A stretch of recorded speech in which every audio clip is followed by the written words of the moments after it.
comme je l'ai dit dans la vidéo précédente, enfermé. Plusieurs mois, 4 mois, sans voir les membres de sa famille, sans être en contact avec personne, qui que ce soit. C'est ainsi que le monsieur qu'on appelle le tueur en série, les criminels, le contre-amiral, enfin devenu vice-amiral, qui porte les galons en dormant à la maison et actuant le peuple camerounais, Joseph Fouda, sollicite les services du procureur Mbarga.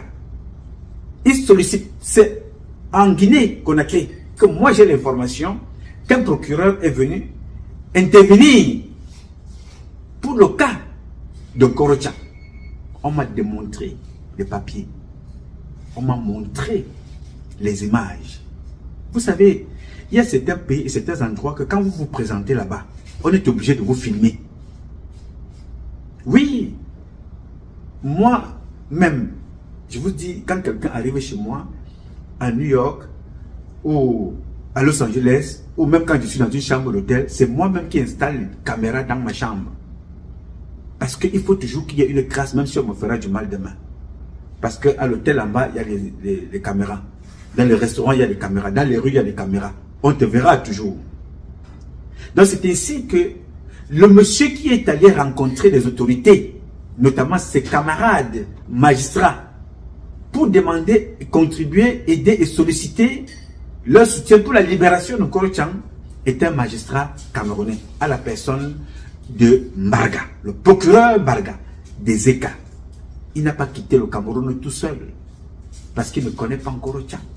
Il quitte le Cameroun parce que c'est le contre-amiral qui le met en déplacement pour aller voir le problème de Koro Chang. Il est allé là-bas. Il a vu ses collègues pour le problème de Koro Chang. Je vous ai lu les documents dans la précédente publication. Pourquoi je vous en parle ici?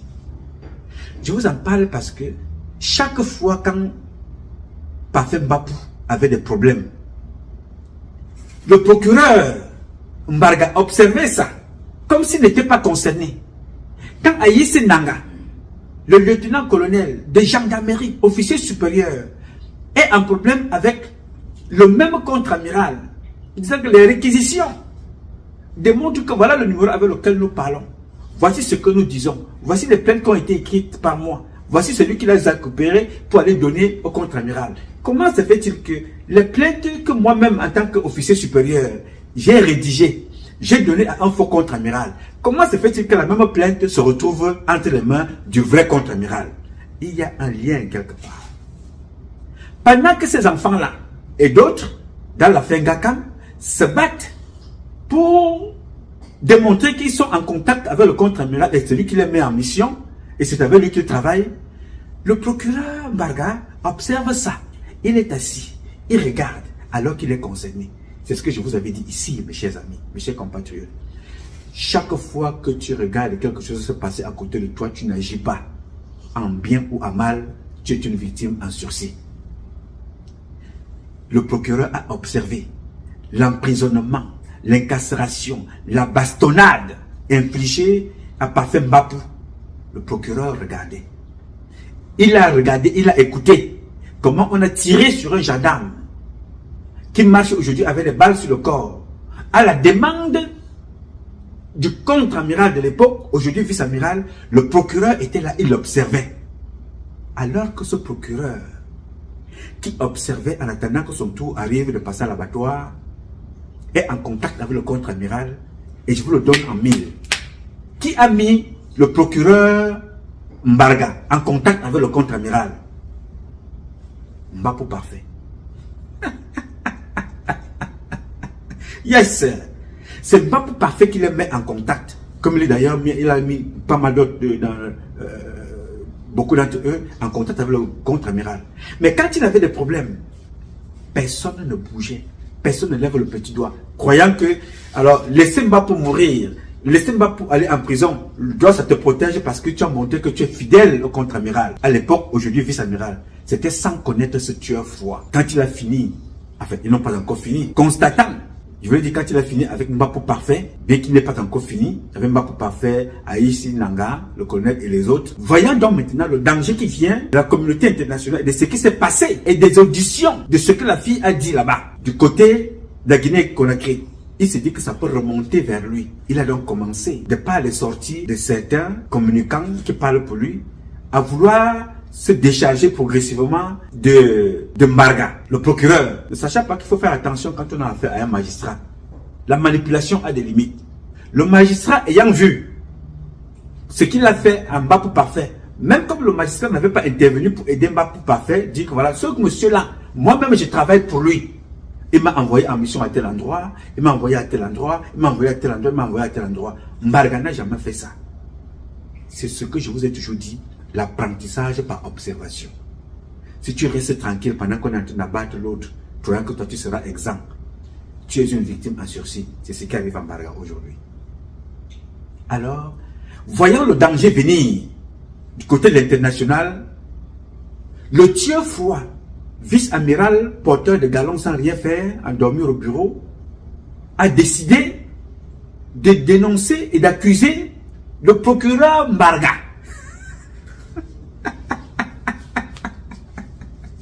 Il accuse le procureur Mbarga d'opérer partout en utilisant le nom du compte amiral. C'est grave. C'est très grave. Je vous assure que le vice-amiral, le faux vice-amiral, parce qu'il est vraiment un faux vice-amiral, parce qu'un officier supérieur ne se comporte pas comme ça. Joseph Fouda est un prisonnier qui se promène. Il décide, lui, Joseph Fouda, de dire que Mbarga, procureur, utilise son nom sans son aval. Il ne sait pas ce que c'est qu'un procureur, qu'un magistrat. Il ne sait pas ce que c'est qu'un magistrat. Il n'a pas seulement parlé, il a instruit ses avocats, même s'il va le renier un jour, parce que ce monsieur est dangereux. Demain, il est capable de dire qu'il n'a pas envoyé ses avocats quelque part. Hein? Parce que hier, c'était Mbapou Parfait. Aujourd'hui, c'est le vice-amiral. Hier, c'était Mbapou Parfait. Aujourd'hui, c'est le procureur. Et d'autres, ils sont nombreux. Demain, ça va être les policiers, les gendarmes. Que ce soit ceux qui sont dans les aéroports, que ce soit ceux qui sont dans les bureaux, que ce soit ceux qui sont dans les gendarmes, qui sont dans les légions, que ce soit d'autres magistrats. Demain, ça va être leur tour. Parce qu'hier, c'était Mbapou Parfait. Aujourd'hui, c'est Mbarga. C'est Aïssi Nanga. Et d'autres officiers supérieurs que vous connaissez. Il n'a pas seulement parlé. Il a décidé d'envoyer une sommation par huissier à Mbarga. Non. Voici le document ici. Voici le document ici. Et je vais vous lire quelques extraits parce que je ne vais pas tout vous lire ici. Je ne vais pas tout vous lire. Je vais enlever les lunettes de mon ami Augustine. Voici, je n'ai pas eu le temps de l'imprimer. Voici le document. Sommation de cesser d'utiliser le nom, titre et qualité du vice-amiral, conseiller spécial du président de la République. Alors, cette sommation a été écrite, nous sommes là en l'an 2025, le 5 août 2005. À la requête du vice-amiral Joseph Fouda, conseiller spécial du président de la République du Cameroun, demeurant à Yaoundé, agissant poursuite et diligence de ses conseils, Maître Elondo Bialo, Jean-Pascal, avocat au barreau du Cameroun, et Maître Atangana Henri Thierry, expert judiciaire assermenté en matière criminelle près les cours et tribunaux du Cameroun. Téléphone, et téléphone, desquels conseils, élection de domicile est faite chacun en sa résidence personnelle pour les présentes et ses poursuites. J'ai, Meg, Fouman, femme Sylvain Bernard, huissier de justice, à la première charge, près la cour d'appel du centre et les tribunaux de Yaoundé, étude sise à la montée en rouge au marché central de Yaoundé, y demeurant sous-signé. Agissant par intermédiaire, Maître Théouda Pierre Warawara, huissier de justice près la cour d'appel du centre et les tribunaux des ECA, y demeurant sous-signé. EZECA parce que le procureur Mbarga travaille à EZECA. Dit et déclare à Monsieur Mbarga Jean-Claude, en service à Ezeka, téléphone 0695 Wara Wara Wara Wara Wara Wara. Dans les deux numéros qu'on donne là, il y a un qui n'appartient pas au procureur. Nous allons en reparler dans les prochaines publications. Pourquoi? À son bureau, ou étant et parlant au secrétariat, au secrétaire, parce que les gens, je ne comprends pas pourquoi est-ce que chaque fois qu'on remplit un document, il y a une partie qu'on remplit à la main. Je ne comprends pas ça. Vous n'êtes pas sûr de ce que vous écrivez. Et ça, c'est régulier dans les documents des huissiers. Je ne comprends pas. Il va falloir me répondre à cette question-là. Je vois ici où c'est au secrétariat du PR où je laisse copie du présent exploit pour transmission. Bon, alors je vais aller directement sur ce qu'on reproche donc à ce monsieur, parce que pour aller vite,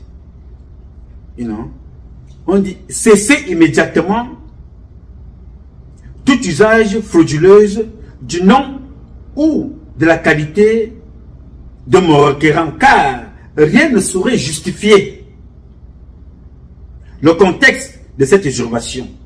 2. Se conformer à la loi et respecter le principe de probité inhérent à la noble corporation qui est la magistrature. Lui déclarant formellement que, nonobstant cet exploit, mon requérant a l'obligation de saisir le ministre d'État, ministre de la Justice, garde des Sceaux, le ministre de la Défense, le président du Conseil supérieur de la magistrature, ainsi que les procureurs généraux près des cours d'appel du littoral et du centre, afin que des sanctions disciplinaires et pénales soient envisagées en son encontre à toute fin de droit. Il a donc, ça c'est, c'était l'essentiel. Alors, c'est le vice-amiral qui écrit ce que vous venez d'entendre. Il demande qu'on sanctionne celui qui a passé presque une partie de sa vie à utiliser pour aller faire des démarches partout, dans la République et à l'international. Vous voyez la méchanceté de l'homme. Vous voyez l'égoïsme.